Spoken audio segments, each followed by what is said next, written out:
Hello everyone, welcome to yet another episode of This Week in Comics. We are in Comic Connections as we are every week. This is our 52nd consecutive week, so that makes it a year. Well done, me and Jamie. Woo, we did it. But we have to keep going into year 2 apparently, which I swear that wasn't part of the deal. There is no Pete with me this week, as you can see, so we hope to have the return of Pete next week, but real life gets in the way sometimes. We do what we can. Before we get into this week's comics, I'm going to mention that this Saturday, the 10th of November, it is our 24th year anniversary. The anniversary is actually on the Sunday, but you know, Saturday's a busy day, and we will have in-store signing a very nice gentleman who did all the creature features and the animated robot IG-88 for Empire Strikes Back. So if you like Star Wars and you want to meet the guy behind a bounty hunter, please come in store on Saturday and enjoy the festive fun. Woo! Let's look at comics. So the big comic this week is, without question, DC's Green Lantern issue 1. So as part of the Rebirth line, DC had 2 Green Lantern books, Green Lanterns featuring the newer characters and Hal Jordan and the Green Lantern Corps, which kind of combined 2 of their long-running books into 1. What they're doing now is just Green Lantern. So it's all Hal all the time. But honestly, the selling power of this book is the creative team. As it is with a lot of comics, let's be fair. So Grant Morrison is back at DC doing what he does best, big, huge, crazy cosmic events. And it feels like this is going to be one of those books that every single page of every single issue is going to look and feel like an event.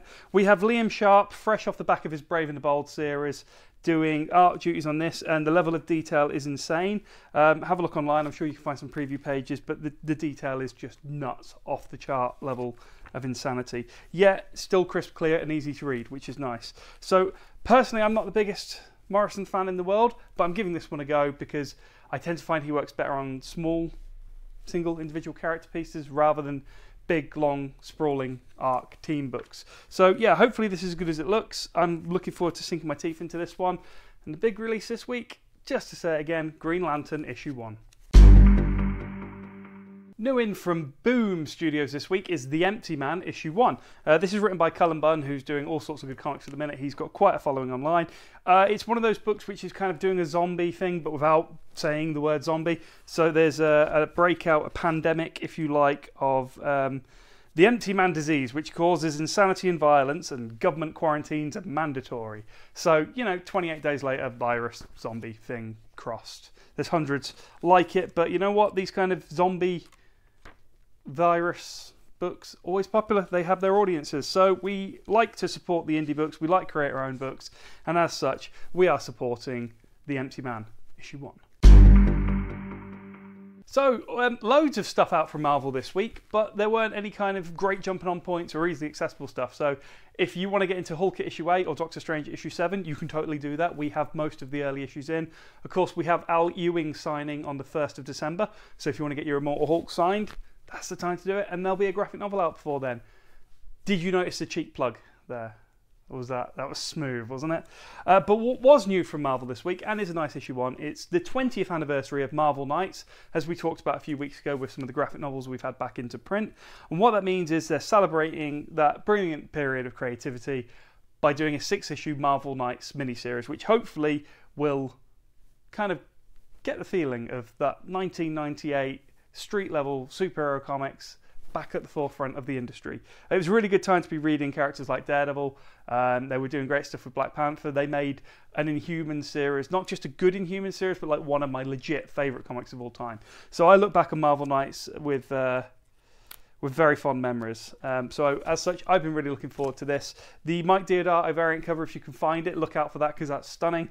But yeah, nice one from Marvel, and it's only 6 issues, so I don't feel you're getting bogged down. It's another book being written by Donny Cates as well, so make of that what you will. Doing lots of stuff at the minute. He's on fire. He's coming up like A-list, catch up to the A-list kind of comic creators. He's probably already there, isn't he? Let's be fair. Marvel Knights. Donny Cates. Get your Kleenex ready. No, it's not the 90s, and we're not going to be looking at Chaos Comics. This is a sad one. Lost Light issue 25. So the final book, and I'm being genuine with this. There's no hint of sarcasm. This is a sad day. More Than Meets the Eye ran for 57 issues. It was a fantastic character character piece in the style of Keith Giffen's Justice League International.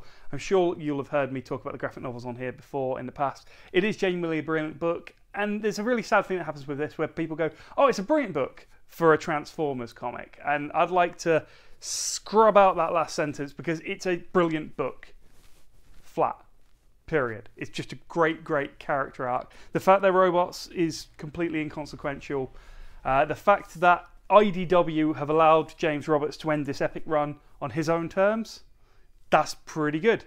We cannot mock that. So usually when a company issue the end and say we are wrapping up this line of comics, here's your final issue, it can be a mad rush to finish. And honestly, Roberts and Jack Lawrence, they've done an amazing job here, keeping this book on track, wrapping up as many plot points as possible, answering questions, asking more questions, but keeping the book fun, heavy, loose, hard. It's just everything all at once. It covers the whole quagmire of human existence. So, you know, I don't want to have a full existential breakdown on camera, so I'm going to move on.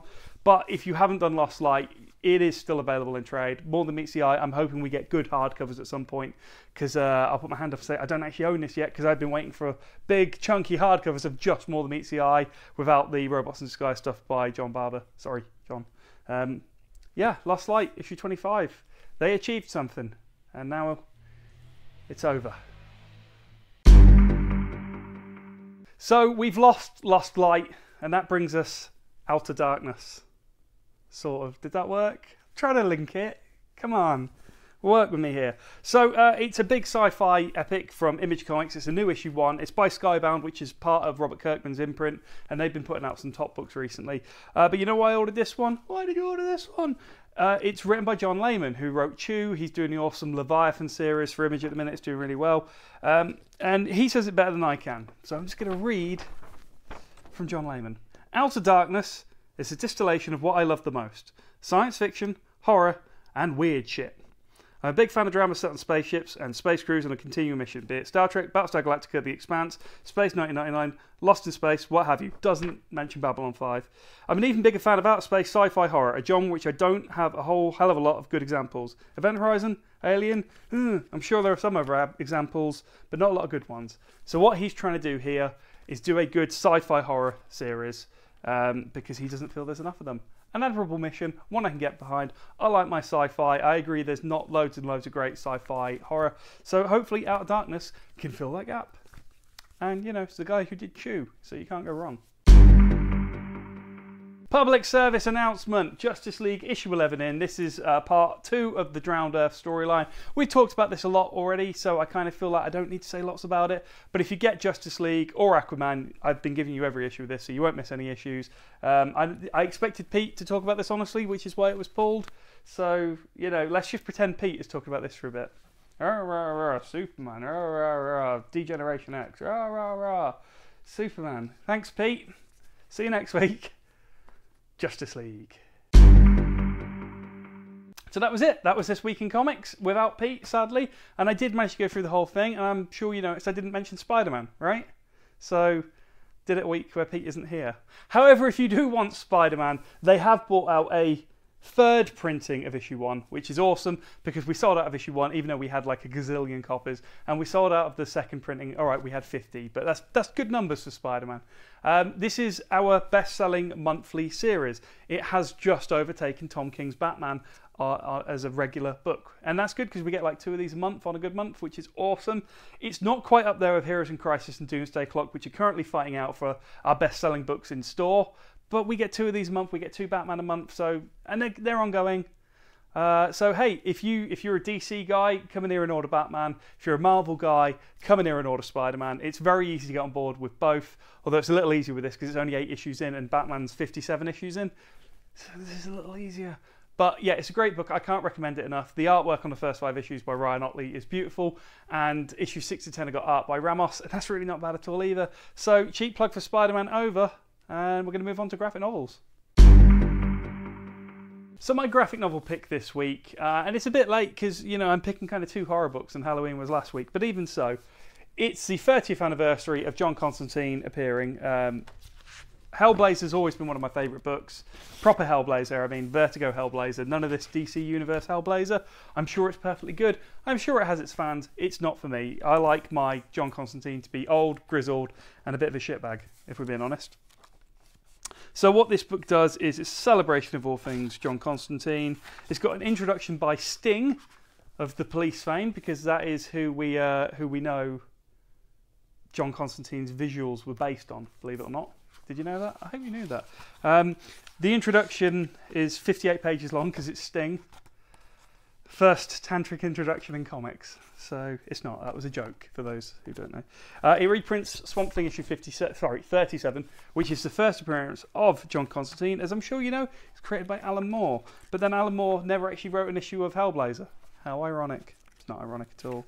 But it does reprint some of the really key issues from throughout the run. You've got stuff in here from like Neil Gaiman, Jamie Delano's seminal run, and a load of good Garth Ennis stuff. I can't recommend it enough. Honestly, I would say if you really want to get into Hellblazer, you're better off doing the individual numbers, which are going all the way up and reprinting all 300 issues. But honestly, not everyone's going to collect all 300 issues. If you just want to have a sample of who John Constantine is and why he's such a cool character, this is a book for you, and that's why it's my graphic novel pick of the week.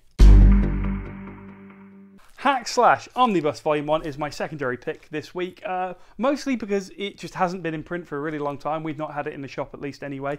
If you like kind of slasher horror movies, if you grew up watching them when you were a kid and you found them good fun, if a bit dumb, and you kind of want someone who's going to do more work in that genre, but a bit more lighthearted, doesn't take itself too seriously. There's good comedy in here. There's a nice relationship between, I believe the girl's called Cassie, and the guy who looks after her. Don't want to spoil it too much. It really is a love letter to the kind of slasher genre horror flicks, and if you like that kind of stuff, yeah, definitely consider picking this one up, because it's just good fun, and it's doing slasher genre with a fresh take. Highly enjoyable, much recommended. So joining me in front of the camera for the first time ever is our cameraman Jamie. Hello. Who loves this. He really wanted to do this. Yeah, brilliant. So we are doing the draw for the Heroes in Crisis raffle that we've had on for the last month or so. The gold prize, the top prize, is for Heroes in Crisis issue 1 by Tom King. It's the 1 in 50 variant. It's lovely artwork by J.G. Jones. So we had to order like 50 copies to get one of these. That's how it works. And then we'll be drawing the backup prize, which is a Batgirl 25 signed by Margaret Scott, who is the writer of this series. So, dun-dun-dun, let's put them behind us. As we say, the first draw is for the top prize, the Heroes in Crisis issue 1, 1 in 50. Have a good rummage. Thank you. Pull it out. I know the format. You've seen raffles before. Number 86. Number 86, and it should have a name on it. Yeah. Dan Cronin. There you go. Cool. So Dan Cronin, long-term customer of ours. Really nice to see it going. Well, any of our customers, lovely. Honestly, Obviously. We're very lucky, aren't we? Have you got a ticket yourself? No, I'm not allowed to enter the Okay, draws. That would be. Have I got a ticket? No, I haven't got a ticket. No, you don't read comics. Oh, yeah. Doesn't care. No. I'm good at drawing make him raffles. care. So this is for Batgirl issue 25, signed by Margaret Scott, and the winner is 62. James Whittle. James Whittle. So there you go. 2 standing order customers, 2 rare books. Thank you for supporting us as always. That's it for this week. There's not much to say. You can leave. Oh, thank you. You can come back. No, you're fine. Not much to say other than thank you for supporting us all these years. If we can make it one more week, which we can, we're doing all right. We make it to 24 years in business, and that's amazing. So thank you, everyone. Please come in store this Saturday and Sunday and enjoy the celebration. Hopefully we'll have some drinks and some nibbles, snacks, crisps and the like. Yeah, thank you so much. We're still here, 24 years. That's pretty incredible. I remember coming in here in like 1994 looking for Star Wars figures, and 24 years later, it's basically defined or ruined my life, depending on how you want to look at it.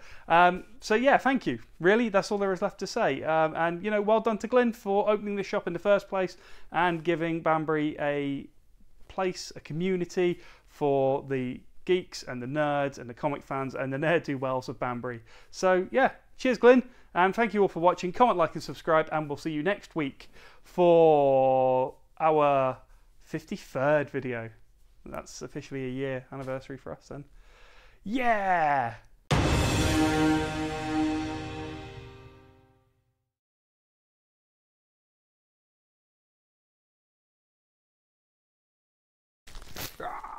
Is that Hulk Hogan, isn't it?